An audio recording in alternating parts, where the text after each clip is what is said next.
오늘 우리가 함께 하실 하나님의 말씀입니다. 마태복음 11장 16절부터 19절까지입니다. 자, 이 4절 말씀을 성경 혹은 자막을 보시면서 함께 봉독하시겠습니다. 준비되셨죠? 다 같이요. 시작. 이 세대를 무엇으로 비유할까? 비유하건대 아이들이 장터에 앉아 제 동물을 불러 이르되 우리가 너희를 향하여 피리를 불어도 너희가 춤추지 않고 우리가 슬피 울어도 너희가 가슴을 치지 아니하였다 함과 같도다.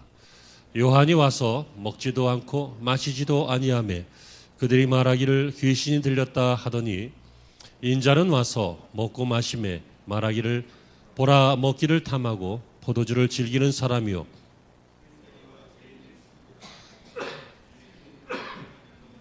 옳다함을 얻느니라. 아멘.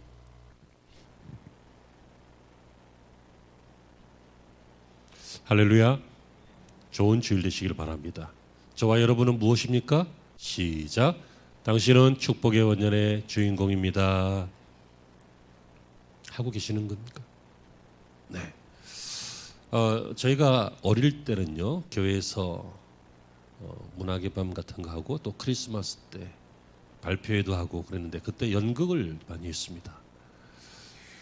그래서 아주 어설프죠. 그 어설픔이 굉장히 재미있는 그런 행사를 많이 했습니다. 그런데 이제 요즘은 연극 같은 거는 시간이 아이들이 너무 바빠갖고 시간이 없어서 못하고 주로 찬양하고 하는 발표를 하는 것 같긴 한데 그 연극 어설프지만 참 재밌었습니다. 그런데 오늘 예수님께서 뭐라고 하시냐면 이 세대를 뭐라고 비유할까 하더니 그런 연극이다. 이렇게 말씀하십니다. 저는 예수님께서 이렇게 말씀하신 이 비유컨대 하신 말씀인데요. 이 비유를 간결하게 내용을 좀 정리해서 여러분들에게 말씀을 함께 나누고 마지막으로 끝부분에서는 그렇다면 왜 이런 일이 생길까? 왜 인생이 연극 같을까? 왜 이 시대가 연극 같을까? 왜 예수님은 그렇게 표현하셨을까에 대해서 생각하면서 말씀을 받는 시간을 갖기를 바랍니다. 우리 예수님께서 첫째로 이 시대를 장터에서 놀고 있는 아이들 같다 이렇게 말합니다. 이것은 비유라고 했습니다. 비유는 그 속에 뜻이 감추어진 것이죠. 장터라고 하는 것은요, 사람들이 많이 모이는 곳을 말합니다. 물건을 사고 파는 장소요, 또 아이들은 거기 엄마 아빠 따라갔다가 엄마 아빠 일하는 동안에 노는 장소이기도 하고, 또 사기꾼 같은 사람들은 잘못된 물건을 속여서 파는 사기의 현장이기도 하고, 아니면 그런 걸 산 사람은 억울한 현장이기도 하고 하는 이 장터는 인생을 말합니다. 우리의 인생 자체가 장터에서 놀고 있는 아이들 같다라고 말하고 있습니다. 그런데 이 아이들은 그 장터에서 어른들이 돈벌이 하는 동안에 아이들은 돈벌이 거의 안 하잖아요. 그러니까 와서 뭐 합니까? 놉니다. 근데 뭐 하고 놀았냐면 오늘 본문에 피리를 부는 것, 그리고 가슴을 치면서 슬피 우는 거, 이런 걸로 놀이를 합니다. 이게 무슨 놀이가 되냐면 피리 부는 것은 결혼식 장면을 흉내내는 놀이입니다. 아이들 놀 때 그렇잖아요. 너는 엄마야, 나는 아빠야. 그리고 이렇게 해서 여보 오늘 술 먹지 말고 일찍 들어와. 막 그러면서 애들이 막 이렇게 소꿉장난 같은 거 하잖아요.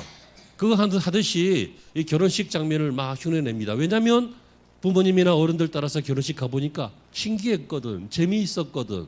막 행사하고 음악이 있고 춤추고 또 드레스 같은 거 입고 음식을 먹고 하는 이 장면을 아이들이 놀이로 재현한 것입니다. 그래서 피리를 불었습니다. 그랬더니 피리도 뭐 잘 불었겠어요? 전문가처럼 삑삑거리면서 불었겠죠.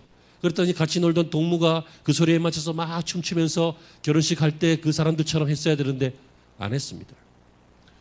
여기에서 또 가슴을 치면서 울었다라고 하는 것은 장례식장을 보고 하는 놀이입니다. 장례식장에 가보면 웁니다. 물론 안 우시는 분도 계시지만 대부분 웁니다. 가슴을 치면서 웁니다. 그것은 그가 가족이기 때문입니다. 남의 장례식장 가면 별로 눈물이 안 나옵니다. 하지만 가족의 장례식장 가면 눈물이 나잖아요. 가슴을 치잖아요. 아이들이 이런 장면들을 보고 이것을 가지고 또 소꿉장난처럼 놀이를 합니다. 그런데 주도한 아이만 우는 척하고 야 울어 울어 엉엉엉 이러면 이렇게 하지 같이 있는 아이들은 울질 않았습니다. 자, 이것이 바로 예수님께서 말씀하고 있는 비유인데요. 이 세대가 어떤 세대냐?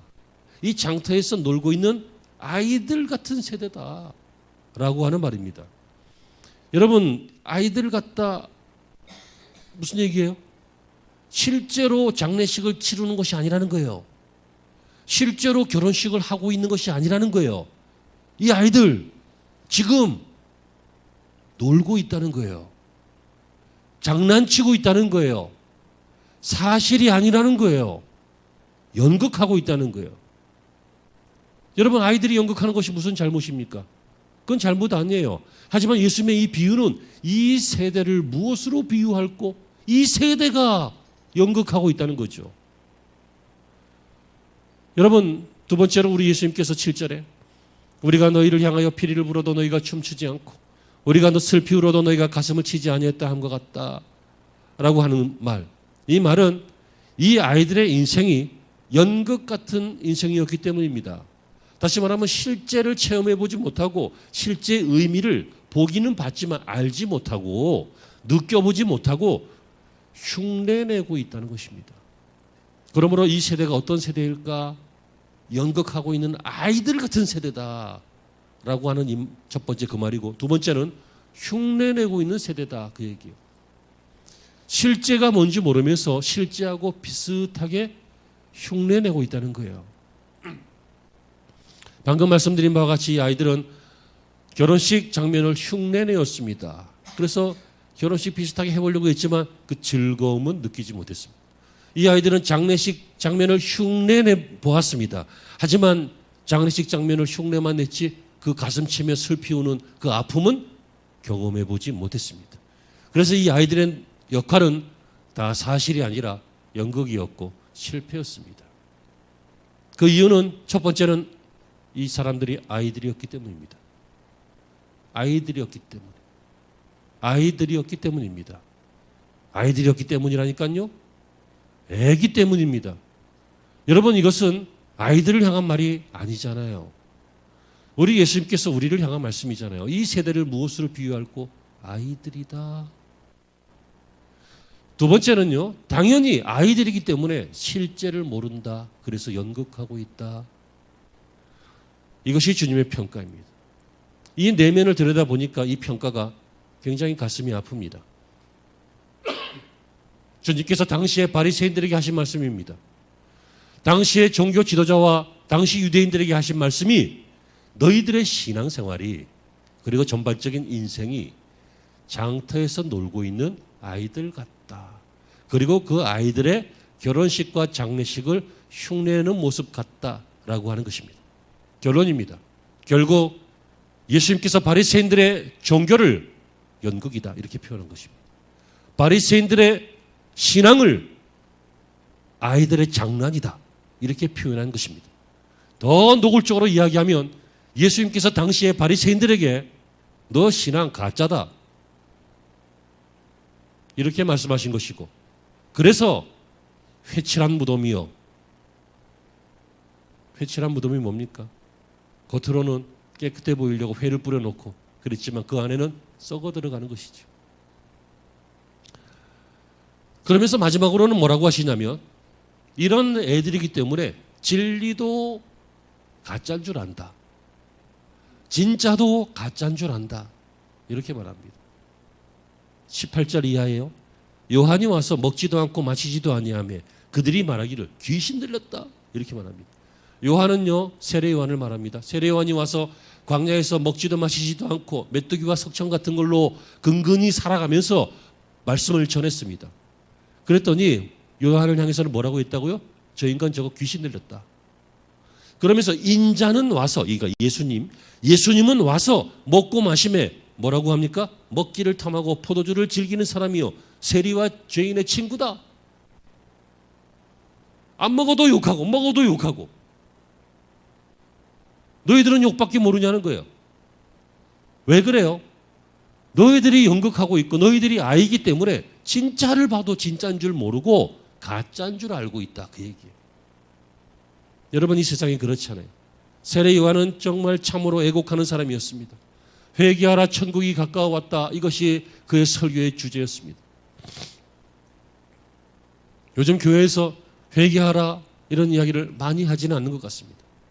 천국에 대해서도 많이 말하지 않는 것 같습니다. 그냥 행복한 삶, 성공하는 삶, 긍정적인 삶, 도전하는 삶, 이런 삶에 대해서 많이 말하고 있는 것 같습니다. 물론 저도 그런 설교하긴 합니다만 저는 분명히 철칙은 있습니다. 저는 도덕적이거나 윤리적인 설교는 거의 하지 않습니다. 도덕적이거나 윤리적인 것을 강조하는 것은요, 그것은 사실은 세미나입니다. 강의입니다. 세상에서도 많이 말하는 것입니다. 설교의 본질은 복음입니다. 설교의 본질은 성령께서 하시는 말씀이고, 설교의 본질은 성경에 있는 내용을 어떻게 삶에 적용할 것이냐, 이것이 성경의 본질이지. 비슷한 성경 하나 읽어놓고 자기 하고 싶은 얘기 다 하는 그런 종류의 목사는 저는 결단코 아니라고 믿습니다. 혹 그런 모습이 보였다면 그저 피곤했을 뿐이고 실수했을 뿐이고 그날따라 좀 모자랐을 뿐이라고 양해하셨으면 정말 좋겠습니다. 어쨌든 설교는 그렇게 하는 것인데요, 세례 요한의 설교는 바로 그런 설교였습니다. 그런 이 시대를 깨우는 사람이었습니다. 회개하라, 천국이 가까웠다. 인간에게 가장 중요한 것이 무엇입니까? 잠자지 말고 열심히 일해라, 성공이 눈앞에 있다. 여러분, 그런 삶도 살아야 됩니다. 게으르면 안 되니까 게으르지 말고 공부 열심히 해라, 학생들아. 이런 말 듣고 정신 차려야 합니다. 아무거나 막 먹지 말고 운동하고 좀 몸을 좀 갖춰라, 이런 말도 들어야 되겠지요. 하지만 이런 말들은 주변에서도 할 수 있고 친구도 할 수 있고 가족도 할 수 있고 누구든지 할 수 있는 것입니다. 교회 강단이 왜 자꾸 세미나처럼 바뀝니까? 왜 자꾸 좋은 이야기하는 것으로 바뀝니까? 여러분, 진짜는 그것이기 때문입니다. 깨달아지시는 은혜가 있기를 간절히 소망합니다. 진짜 생명을 선포하는 곳은 교회밖에 없습니다. 진짜 하나님의 말씀을 전하는 곳은 어디가 있어요? 교회밖에 없지. 이 지구촌에 있는 교회들. 그런데 자꾸 가짜의 인생을 살고 연극하는 인생을 살고 또 인간 자체가 아이니까 진짜를 구별하지 못해서 진짜 요한도 가짜인 줄 알고 또 진짜 예수님도 가짜인 줄 압니다. 여러분, 예수님이야말로 진짜 혼인잔치의 주인공 아니세요? 예수님이 신랑 되시고 우리가 신부 되어서 영적인 혼인잔치, 결혼식이 되어서 우리가 예수님의 신부로, 교회는 거룩한 신부로, 성경에 있는 말씀이잖아요. 그렇게 예수님과 하나가 되어 하나님 나라로 가는 거잖아요. 예수님이야말로 진짜 결혼식의 주인공이에요. 뿐만 아니라 예수님이야말로 진짜 장례식의 주인공이에요. 여러분, 인간의 장례식은 진짜가 아니에요. 죽고 나서 다 헷갈려 해요. 다 허무해요. 이제 어떻게 사냐, 어떻게 될까 몰라 해요. 그러나 우리는 알잖아요. 죽음이 끝이 아니라는 것을. 죽음 다음에 하나님의 나라가 있다는 것을. 혹시 그 세계에 속하지 못하면 심판이 있다는 것을. 그래서 우리는 이 죽음에 대해서 명확하게 알아요. 왜요? 예수님이 우리를 대신해서 죽어주셨고 그 죽음으로 우리의 죽음을 대신했고, 그러므로 부활하실 때 우리도 그와 더불어 부활하면서 우리는 하나님 앞에 영원한 생명을 얻게 되었단 말이에요. 그러니까 우리의 장례식은 어떤 장례식이에요? 예수님의 장례식과 같은 거예요. 죽으나 죽는 것이 아니라 다시 사는 것. 이게 진짜잖아요.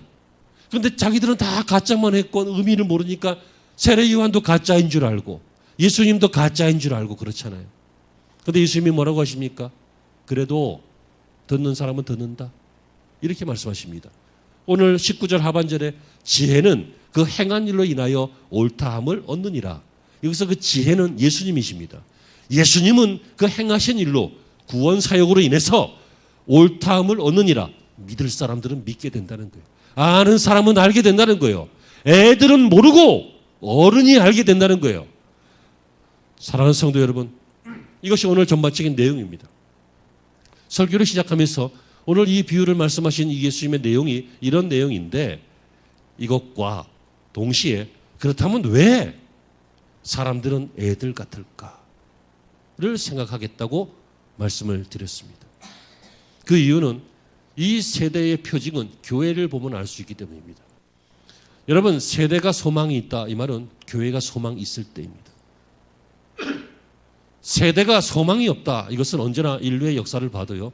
교회가 소망이 없을 때 세대는 함께 망했습니다. 어떤 경우든지 교회가 바로미터가 됩니다. 그 이유는 주님이 이 교회를 그 시대를 비추는 빛이요, 맛이요, 그리고 생명으로 세우셨기 때문입니다.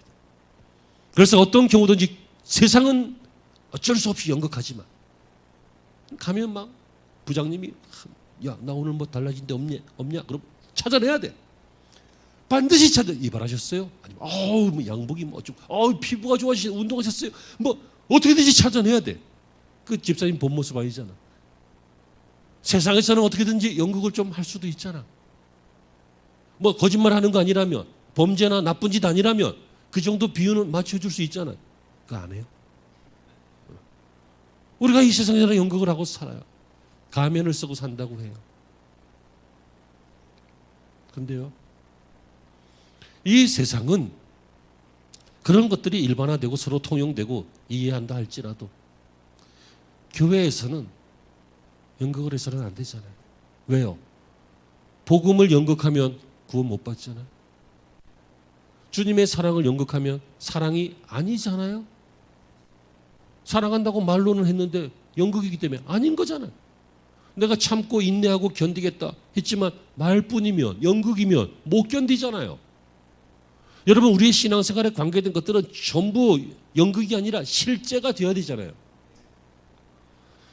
사랑하는 성도 여러분, 신앙생활을 완벽하게 하는 사람이 어디 있겠습니까? 많은. 신앙생활을 성자처럼 하는 사람들이 과연 얼마나 되겠습니까? 많은. 그래도 신앙생활은 솔직하게 하시기 바랍니다. 적어도 남 앞에는 못해도 남 앞에 그렇게 하기 어려울 때 있으니까 적어도 나와 하나님 앞에서는, 나 스스로와 하나님 앞에서는 솔직해지시길 바랍니다. 그게 어른이 되어가는 거예요. 제가 어떤 강의를 듣다가 그 강의에 좋은 내용들이 좀 있었어요. 그걸 좀 따왔어요. 그래서 우리의 설교에 접목을 좀 시켜봤어요. 그것은 뭐냐면, 왜 우리의 현실에서 우리가 자꾸만 연극을 하고, 그러니까 예수님이 평가하시기를 애들처럼 놀고 있을까? 진짜 해야 될 사역을 못하고 진짜 살아가야 할 인생을 못 살고 왜 애들처럼 놀고만 있을까? 라고 하는 것들을 한번 생각을 해봤어요. 여러분, 심리학 용어인데요, 우리는 직진사고하고 원형사고라고 하는 게 있대요. 직진사고가 뭐냐? 직진이 선이 쫙 있다고 생각해봐요. 그럼 우리의 사고가 어떤 사고냐면, 자, 선이 쫙 있는데 내가 거기 딱 서 있어요. 내가 오른쪽으로 갈까 왼쪽으로 갈까? 둘 중에 하나인데 아무거나 좀 택해줘 봐요. 오른쪽으로? 이렇게 내 편에서 오른쪽으로 가요. 그럼 이때 어떤 일이 생겨요? 왼쪽이 멀어지지. 그죠? 내가 오른쪽으로 가는데 왼쪽이 가까워지는 경우는 절대로 없어요. 절대로 없어요. 이게 뭐냐면 선택과 포기예요. 왼쪽으로 간다고 선택을 하는 순간 오른쪽은 포기되는 거예요. 맞죠? 그런 식의 사고방식이 있어요. 근데 이제 원형 사고방식인데, 이게 원을 이렇게 있다고 쳐봐요. 그럼 내가 이 원 이쪽에 섰어요. 이렇게. 그럼 오른쪽으로 갈까 왼쪽으로 갈까? 오른쪽. 그 오른쪽으로 가요. 그럼 왼쪽이 멀어지고 있는 거예요? 잘 생각해봐. 동그란 게 있는데 내가 섰는데 오른쪽으로 이렇게 걸어가. 그 왼쪽은 어떻게 돼요? 점점 멀어져요? 점점 가까워지는 거 아니고? 무슨 얘기인지 알죠? 네. 언젠간 가까워서 다시 올 거 아니야. 이런 식의 사고방식인데, 이게 왜 문제냐면, 직선적인 사고방식은 좋고 싫음이 분명한 거예요. 판단의 기준이 분명한 거예요. 그리고 한쪽을 선택할 때 한쪽이 포기되어진다는 것을 감수하고 인정하는 거예요. 그런데 이 원형 사고방식은요, 아무것도 포기 못해. 아무것도 포기하고 싶지가 않아. 왜냐하면 그렇게 해도 될 것 같거든. 이리로 가면 이렇게 가면 멀어지는데 이렇게 돌아가면 되네. 별 방법을 다 생각해낸 거예요. 두리뭉실한 사고방식이에요. 되는 대로 되게 하는 거예요. 포기가 없어요. 욕심이 꽉 차 있어요. 여러분 짬짜면 아세요? 짬짜면 처음 나왔을 때 야 기발하다. 어떻게 이런 생각을 했을까? 근데 여러분 짬짜면 먹지 마세요. 여러분 짬짜면을 드실 때 한 입에 짜장면을 넣고 또 짬뽕을 같이 넣어서 동시에 그 막 비벼가면서 오묘한 맛을 느끼면서 먹는 사람 있어요? 그런 사람들을 심리학적으로 변태라고 그런대요. 없어요. 어차피 이거 먹던지 아니면 번갈아 가면서 먹던지 그렇게 먹는 건데 만약에 오늘이 내 인생의 마지막이라면 그렇게 먹을 수 있어요. 그런데 한 가지도 제대로 먹는 거 아니잖아. 오늘 맛있게 짜장면 먹고 내일 맛있게 짬뽕 먹을 수 있는 거예요. 아니면 두 개 다 시켜가지고 오늘 내 인생의 마지막이라면 뭐 짬짜면만 시켜 그냥 탕수육 뭐 나중에 다 시켜 못 먹어도 왜 오늘 마지막이니까. 근데 마지막 아니잖아요. 오늘 하루에 제일 좋은 걸 선택해야 될 거 아니에요. 오늘 제일 내가 마음에 들어하는 거 그 선택해야 될 거 아니에요. 이해가 되세요? 근데 우리가 이렇게 포기를 잘 못해요. 얻기 위해서는 잃어버린다는 그 사실을 그거를 잘 인정을 안 하려고 그래요. 그러니까 안 잃어버리려고 그래요. 그러니까 애들이 어떻게 해요? 밥 먹어야 되는데 과자 붙잡고 안 먹겠다고 이거 먹겠다고 막 그러죠. 어차피 조금 있으면 그거 먹을 수 있는 건데. 그러니까 어른이라면 알아요. 이거 지금 안 먹어도 된다. 밥부터 먹어도 된다. 이거 이따가 심심하면 먹어도 된다. 근데 애들은 포기가 안 되는 거예요. 근데 애니까 괜찮죠. 왜? 애니까. 근데 어른이 됐는데 애 같은 사고방식을, 원형적 사고방식을 가지고 아무것도 포기 못하고 계속 인생을 쳇바퀴 돌듯이 그 안에서만 도는 거예요. 왜? 이거 포기 못하니까 이리 갔다가 저리 포기 못해 저리 갔다가.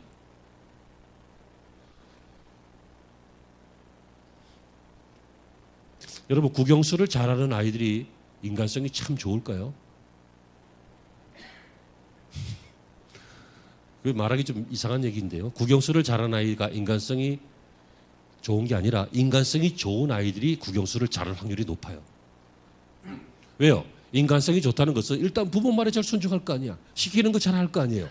그러니까 시키는 거 잘하고 성실하니까 공부 잘할 가능성이 크죠. 그 공부라는 것조차도 안 시키면 이 아이는 인간성이 더 좋아질 수도 있어. 어쨌든 그래요. 그런데 뭐 우리나라 아이들이 막 하루에 막 18시간씩 공부를 해가면서 국영수 위주로 해서 막 고득점을 올려가면서 막 공부해서 그렇게 해서 좋은 대학을 갔어요. 그러면 이 아이가 정말 훌륭한 아이일까요? 반드시 그렇다는 건 아닌데 일반적인 얘기예요, 그냥. 여러분 그렇게 해서 엄청난 성적을 내서 좋은 학교에 들어갔는데 얻은 것이 있으면 잃은 것이 있잖아요. 얻은 것이 있으면 잃은 것이 있잖아요. 그것을 얻기 위해서 못했던 것들이 있잖아요. 그러니까 똑똑한 사람들 중에 괴물이 많은 거예요. 여러분 세상을 뒤집는 사람 중에 바보 같은 사람 봤어요? 다 똑똑한 사람들이 세상을 엉망진창으로 만들잖아요. 제가 이 말씀을 드리는 이유는 왜 예수님께서 이렇게 평가하신 대로 이 세대가 바리새인들이 유대인들이 왜 장터에서 놀고 있는 어린아이 같을까? 어린아이니까. 나이는 먹었어도 어린아이니까. 그리고 진짜를 모르고 가짜만 하고 사니까 이렇게 평가하셨는데 그 이유는 뭐냐면 가만히 생각해 보니까 우리가 어린아이이기 때문인데 그렇다면 우리가 어린아이가 아니라 어른이 되어야 되잖아요. 어른이 된다는 것이 무엇인가를 그 강의를 들으면서 생각해 보니까요. 선택과 포기가 분명한 거예요. 그렇지 않아요? 나를 따라오라. 그랬더니 베드로가 선택과 포기가 분명했어요. 예수님을 선택하고 그물과 배를 버려두고 분명했어요.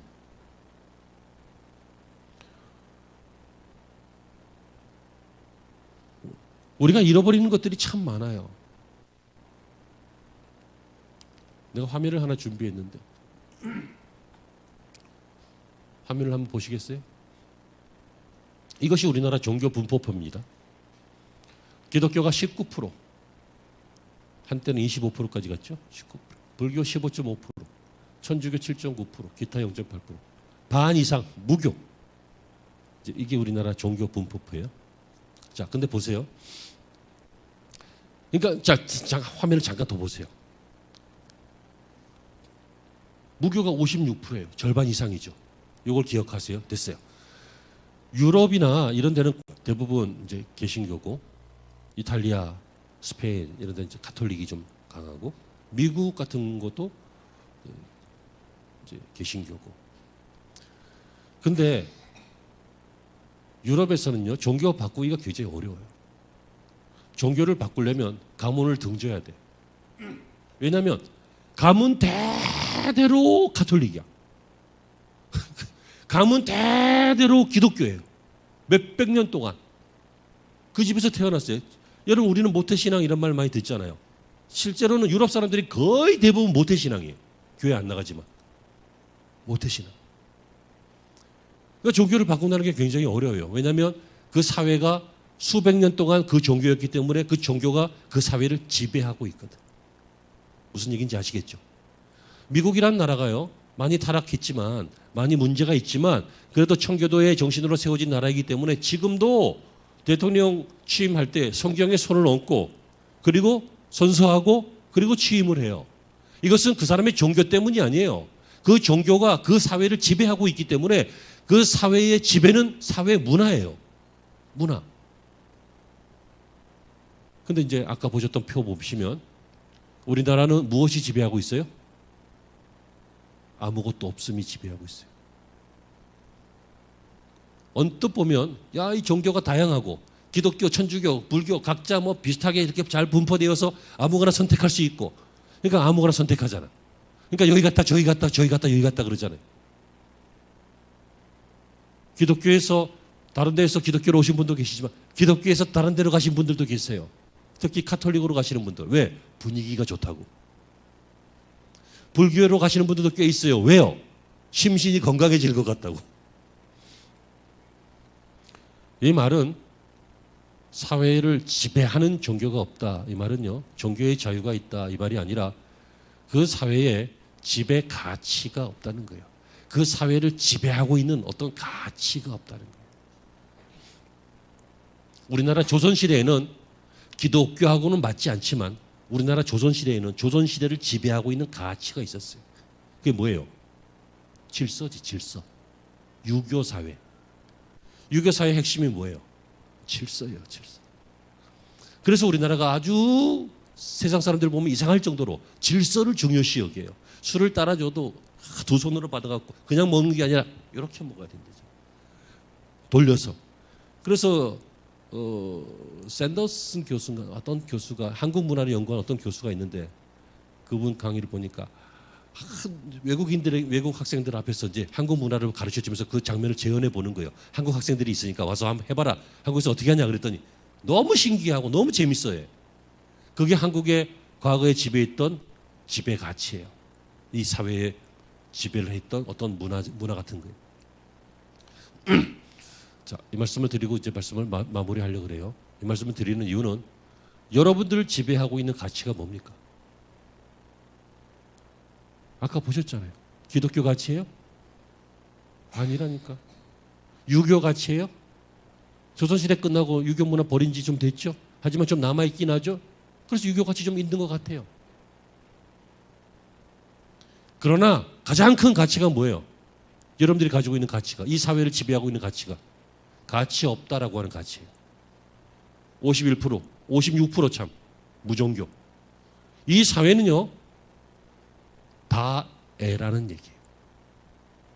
자기를 지배하고 있는 가치가 없어요. 아이들은 없잖아요. 아이들은 자기를 지배하고 있는 가치가 없어요.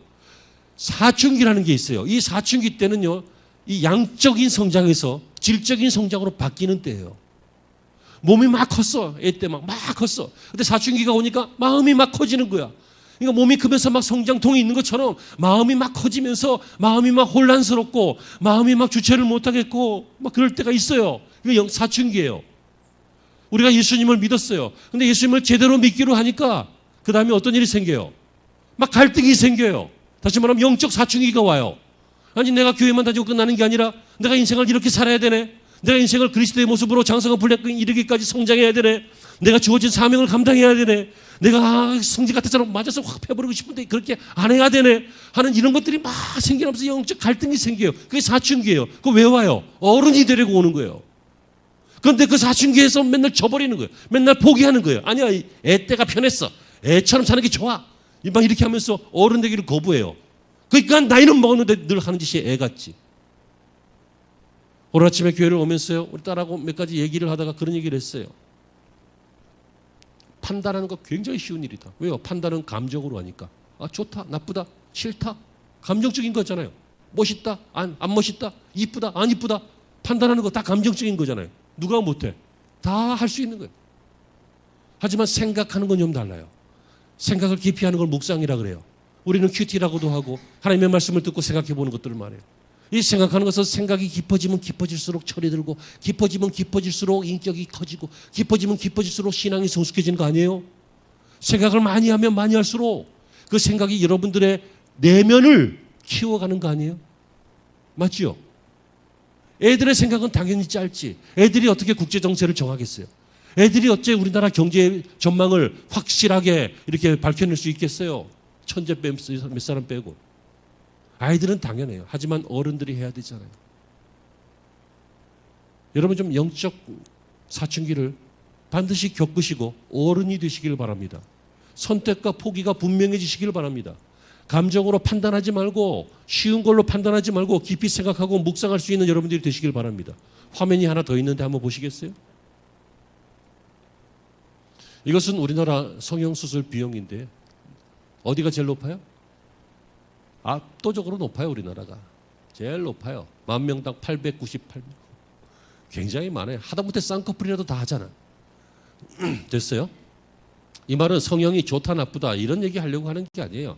성형에서 아름다워지거나 마음에 들어서 인간이 자신감도 생기고 삶의 만족도가 높아지는 거 좋은 거예요. 그런데 세계 1위라고요. 왜 그래요? 아까 그거하고 관계 있어요.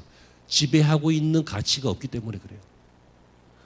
우리의 삶을 지배하고 있는 가치가 있으면 그것에 지배를 받을 텐데 지배하고 있는 가치가 없으니까 어떤 걸 해요? 보이는 걸 중요하게 여겨요. 보이는 거. 외모 지상주의예요. 예뻐지지 말라는 얘기 아니고 멋있어지지 말라는 얘기 아니에요. 옷 깔끔하게 입으시고 머리 잘 빗으시면서 여러분 멋지게 사시고 예쁘게 사세요. 하지만 외모 지상주의하고는 다른 거예요. 내면의 가치가 없는 거예요. 외모 지상주의가 이 얼굴만 얘기하는 게 아니에요. 너 차 어떤 차냐? 막 3,000cc 이래야지 막 좋은 거 타네 그래요. 너 집 몇 평이냐? 집 몇 평인가 하고 그 사람의 인생하고 무슨 상관 있어요? 하지만 그 외모로 다 평가해요. 너 학교 어디 나왔냐? 학업으로 평가해요. 여러분 이 세상은 그럴 수 있다니까. 그러니까. 근데 이 세상의 지배가치가 그렇더라도 성도들의 지배가치는 그게 되면 안 되잖아요. 성도들의 지배가치는 뭐가 돼요? 외면이 아니라 외면이 한 49 되면 내면은 한 50일 되는 그런 사람이 영적인 사람이고 그런 사람이 신앙의 사람이고 그런 사람이 아이가 아니라 어른이잖아요. 여러분 좀 깨달아지는 은혜가 있기를 바랍니다. 우리가 자랑할 것은요. 내가 너보다 돈을 많이 벌어. 내가 너보다 집이 더 넓어. 내가 너보다 학벌이 높아. 이게 아니라 내가 너보다 하나님을 더 사랑해. 내가 너보다 사람들을 더 사랑해. 내가 너보다 봉사활동을 더 하고 더 좋아해. 내가 너보다 더 예술적이야. 내가 너보다 더 착해. 어떻게 증명할 거야? 그냥 우겨. 뭐 자랑할 거 없으면 그 얘기해. 내가 너보다 얼마나 착한데. 증명할 방법은 스스로의 모습밖에 없어요.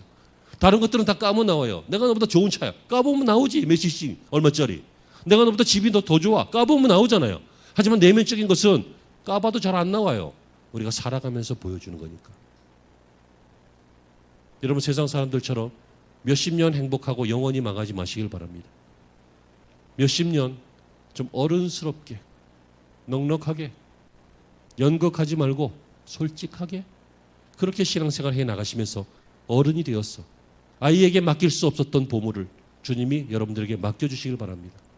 아이에게 맡길 수 없었던 어떤 역할이나 키를, 마스터 키를 여러분들에게 맡길 수 있기를 바랍니다. 오늘 설교는 여기까지입니다. 주제는 하나지요. 어른이 되라. 어른이 됩시다. 아이들도 복음을 깨달으면 어른스러워집니다. 우리가 잘 알고 있는 많은 선교사들이요, 청소년 시절에 자신을 하나님께 드렸습니다.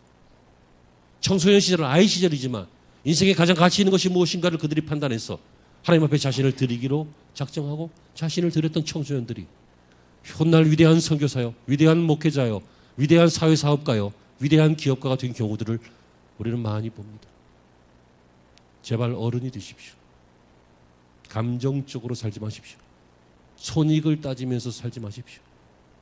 쓰레기입니다. 나이는 40, 50, 60 완전 어른이 되어서 하는 짓은 10대처럼 지 기분에 따라서. 이런 사람에게 지켜질 게 뭐 있습니까? 아무것도 안 지켜집니다. 자신의 인생도 안 지켜지고 자기 가족도 안 지켜지고요, 가정도 안 지켜지고 자기 일도 안 지켜집니다. 지켜지려고 발버둥 쳐봤자 물론 세상 사람이라면 하나님께서 간과하실 것입니다. 간과, 내버려 두신다는 것입니다. 하지만 하나님의 사람이라면 고치시기 위해서 지켜지지 않게 하실 것입니다. 여러분 사랑합니다. 저는 여러분들을 사랑하는 마음으로 이 말씀을 드렸습니다. 연극하는 아이들 우리 모습입니다. 바리새인들, 유대인들 모습입니다. 하지만 결론입니다. 한때 우리 모습이었으면 좋겠습니다. 이 한때가 아마 1, 2년이 될 수도 있고 10년, 20년이 될 수도 있겠지만 어쨌든 한때 우리는 연극하고 있는, 잘 모르는 그런 어린아이 같았다. 한때 어린아이 같았으면 좋겠고 언젠가는 결국 어른이 되어서 이것을 고린도서에서는 그리스도의 장성한 분량에 이른다 이렇게 표현하는데요. 어른이 되어서 축복을 위하여 살고 축복을 위해서 쓰임받고 축복을 나눠주는 그러한 인생이 되시기를 주의 이름으로 축원합니다. 기도하시죠. 하나님 감사합니다. 오늘 말씀 중에 온전치 않은 것들은 지우시옵소서. 그러나 기억할 말씀들 잘 마음판에 기억하게 하셔서 내가 영적으로 몇 살이나 됐는지, 내가 영적으로 비춰지는 모습을 다른 사람들은 오해하겠지만 나는 알고 있고 하나님은 알고 계신데 몇 살이나 됐는지 지금 한번 보게 하여 주시옵소서. 어른이 돼야 삽니다. 아이로 계속 있다 보면 반드시 문제가 있는 것입니다. 아이가 30년, 40년이 됐는데도 성장하지 못한다면 병입니다. 하나님, 영적으로 어른이 될 수 있도록 아무것도 잃어버리려고 하지 않고 선택도 못하고 포기도 못하는 제자리만 뱅뱅 도는 인생이 아니라 이것 아니면 저것이라고 좋고 싫음과 그리고 선함과 악함이 분명하게 선택되어지는 멋있는 그리스도인들, 단호한 그리스도인들, 분명하고 선명한 축복의 사람들 되게 하여 주시옵소서. 예수님의 이름으로 기도합니다.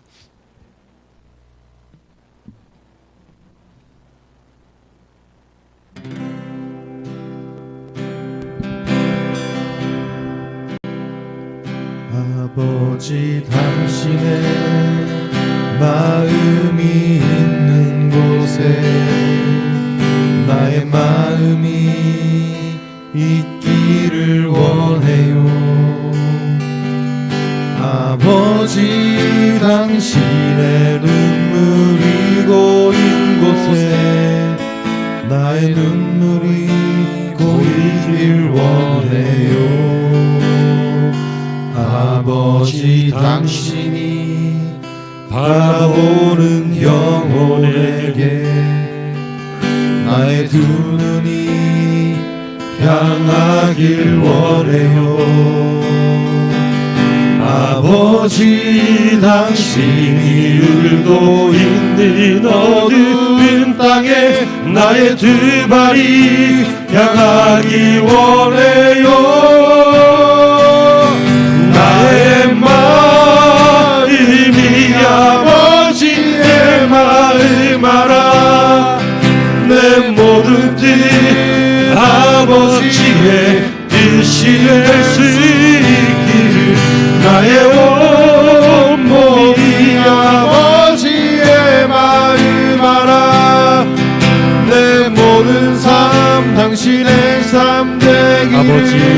당신이 바라보는 아버지 당신이 바라보는 영혼에게 바라보는 영혼에게 나의 두 눈이 나의 두 눈이 향하길 원해요. 아버지 당신이 울고 아버지 당신이 울고 있는 어두운 땅에 나의 두 발이 향하길 원해요. 나의 마음이 아버지의 마음 알아. 내 모든 뜻 아버지의 뜻이 될 수 있기를. 나의 온몸이 아버지의 마음 알아. 내 모든 삶 당신의 삶 되기를. 나의 마음이 아버지의 마음 알아. 내 모든 뜻 아버지의 뜻이 될 수 있기를. 나의 온몸이 아버지의 마음 알아. 내 모든 삶 당신의 삶 되기를. 여러분 이 시간 잠시 다짐해 주십시오. 하나님 앞에 거룩하게 다짐해 주십시오. 내가 예전에는 어린아이 같았으나 어린아이의 것을 버렸고 이 말씀처럼 우리가 성장해야 될 것입니다.